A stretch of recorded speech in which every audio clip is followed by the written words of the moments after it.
You may remember a few months ago, Kumiko and I went to a shrine in Yame. The name is escaping me. I'll dub it in later. It's the Fukushima Hachimangu Shrine. I love doing that. And we got 2, 4, 5 things really. We each got a stamp in our Goshuin. We got the beautiful colored Goshuin special one that you're supposed to glue in, but we framed it. Oh, sorry, at that time we got 3. We went back the next week because it had become December, and we were able to buy the special cut paper Goshuin tigers. The black one and the red one. And I have been meaning to frame them for a while now, and today I finally am going to do it. At the shrine, they showed us a frame they had put the tigers in, and we found the same one at Daiso. It was 300 or 400 yen, cheap frame, but it looks really nice. Then we found some nice gold paper to put as a backing for it, but it's just not big enough. So on the computer, I scanned in the paper and I checked the size of the frame and the backing and everything, and I made some options that Kumiko and I could choose from, with either the gold background straight up and down or on an angle. And on both edges where the gold doesn't reach, I'm gonna fill in with this origami paper, also from Daiso. Frame and the origami paper is from Daiso. The big gold paper was not, but it was like 126 yen or something like that at a stationery store. So this has gold on one side and, well, silver on the back. So you could choose. So I made up like 12 options. When I looked at them, there was one that I liked best, and thankfully Kumiko likes that one too. So we're going with this one. So now it's time to get to it. One thing I forgot to mention while recording the video is that I'm really lucky to even have these. We bought them, we thought we'd left them on top of the frame, and they disappeared. I found the black tiger on my son's desk 2 days ago, and we have no idea how it got there. And then we searched and searched for the red one, couldn't find it, and then thankfully today I found it under my daughter's desk, under a box, somehow. No one has any idea how they got there. I'm just glad I found them back. It really is a very nice frame from Daiso. Figuring out how the back paper aligned wasn't really very hard. I just had to use the back plate from the frame and fold some lines onto it, drew out a guide to cut, and then realized I'd actually done it wrong. Thankfully I hadn't folded in the lines too heavily, and I was able to realign it in the other direction, make the proper folds, and then draw my cut lines on a second time with little X's on the first lines to remind me to ignore the original lines, which were just wrong. I cut very slow and carefully. As frames always do, it came with a sample picture paper in the back, and I decided to use that because it was exactly the right size. I was going to cut the origami paper in half by hand, and then I realized it would be much easier to use the paper cutter I have. That it was a simple matter of gluing the silver origami paper to the outside edges, although I did run out of glue in the glue stick at one point and had to dig it out with my fingernail to get the last bit on. Then I cut off the excesses top and bottom. Then once I managed to get the gold centered nicely, I had to go find some more glue.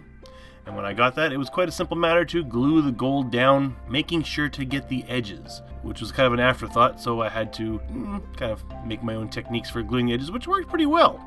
Quick check to make sure how it looked. It was time to put on the tigers, and I spent an incredibly long amount of time measuring and checking and making minute adjustments and trying to get them in just the perfect spot. I measured again and again and again and again, and straightened and twisted and nudged and until I was finally happy with it, and then I bumped it out of alignment and had to do it all over again.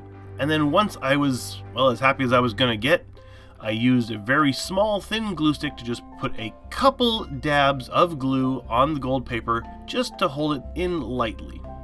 Then I just had to pull off the protective film using tape, pop in the picture.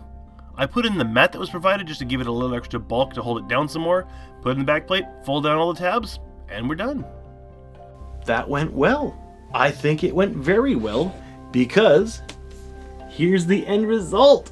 Oh, there's too much reflection in it. I think it's gorgeous. The frame works, the backing works. This is really nice. We're just now gonna have to find a place to hang this up. I'm not sure where it's gonna go. I have glued these to the paper, but the 2 tigers, I only put like 2 small dabs of glue on each on the back. We shouldn't ever have to remove them, but if we did have to, it shouldn't be too hard. Still, I don't think we're going to. I am very happy with how this turned out. I am gonna have to take a picture of this and post it on social media somewhere. I would have been happiest if I could have had silver paper that was the full length, because I can see the seam there. It's not so bad if I push it down a bit, but the seam, I actually got it better together on that side. I guess I just needed to get a little bit more glue in there. I could go in later, but I don't know if I really want to. I Could try and get a little bit of glue in there. But the more times you bend and unbend these tabs, the weaker they get, and they will snap eventually because they're just aluminum. I'm really pleased with this. By the time this video goes up, I don't know if we'll have found a place to put it on the wall yet or not. If so, here's a picture of it on the wall. And if we haven't found a place, I'm just standing here with my hand, sort of holding the monitor up. Or here's a picture of it in my hand if we didn't actually get it on the wall yet. Considering that I'm probably going to edit this video tomorrow, we probably didn't get it up on the wall yet. Gorgeous! I'm so happy. I gotta go show this to Kumiko now. I would show you her reaction, but she doesn't like being on camera. Actually, no, if I can at some point, I want to take my camera to the studio of the woman who makes these and show you her stuff, because it is gorgeous. And then if anyone wants some, I'm sure we can arrange something. So if you like what you see, click the thumbs up. Any questions or comments, stick them down below. And if you're not subscribed already, might as well. It is totally free. And it's probably also good karma. I don't know. If you'd like to support the channel, there's a couple ways. There's links down below. One to my coloring book on Patreon. Nope, sorry, my coloring book on Etsy. Got that one wrong. Or you can go to Patreon and become a patron, where there are various perks. And I'm thinking of more all the time. I'm planning to add more and more perks in. Right now, my current Patreon goal is to get one more patron, and then I will start doing a Minecraft series on the Sparkuus Gaming channel. Right now, I got a bunch of stuff backlogged. I've got to start uploading. Hopefully soon, I am going to do a video with me and all my kids to go on Sparkuus Gaming, and that is going to be a lot of fun. A couple of them, actually. Look forward to that.